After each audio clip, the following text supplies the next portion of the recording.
Hey dear chess enjoyers, today we will together continue to explore the exciting chess world, diving into the deep world of opening traps.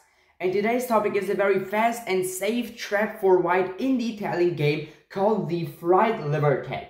Yes, I know it has a very funny name, but still you can smash many beginners in chess with this opening trap after only some moves into the game.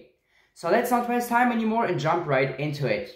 You start the match with the Italian game, so on pawns e4 and e5, you continue and answer with knight f3, attacking the black pawn on e5, on which your opponent defends it with knight c6. And now you develop your bishop on c4, this is the key, or also called the main move of the Italian game, already aiming at the very dangerous and important f7 square, dangerous for your opponent of course. And after your opponent has committed to the two knights defense of the Italian game by developing his second knight on f6, you play the very aggressive and offensive move knight g5, now threatening with a fork on f7 with your knight on the following move like this. And already here you instantly shock and surprise your opponent with this very big and aggressive move knight g5. And in the main line of the fried liver tag, your opponent, so in this case black, would now play pawn d5, blocking this very dangerous diagonal here that connects your bishop on c4 with the f7 square and f7 pawn, not allowing you to fork your opponent's queen and rook here in the following move with knight f7. Therefore you capture now black's pawn here on d5, on which your opponent takes back and fulfills this pawn trade with his knight like this.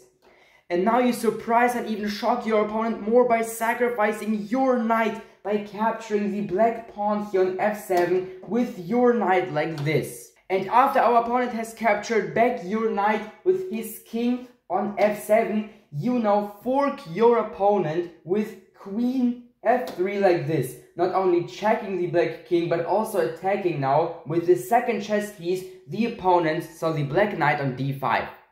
And here what is crazy is that the best move for black is actually to play and to move with the king on e7, now also defending this twice attacked knight on d5 with a second chess piece. And already here many chess beginners will fail by not defending this knight with e6, because e6 seems to be a very bad move, moving with the king in the center of the chessboard where you can be just attacked from every single side of the chessboard.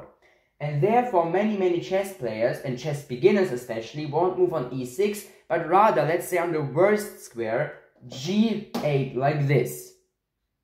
And escaping with the king on g8 is actually not only a bad move because they now lose their light chess piece like this and have a disadvantage in material, but also because this is actually a forced checkmate without black even being able to do anything against it anymore. They can try, but all of these moves won't work, because after, in this position, queen captures bishop on e6, you have a checkmate very early with the fried liver attack. But wait.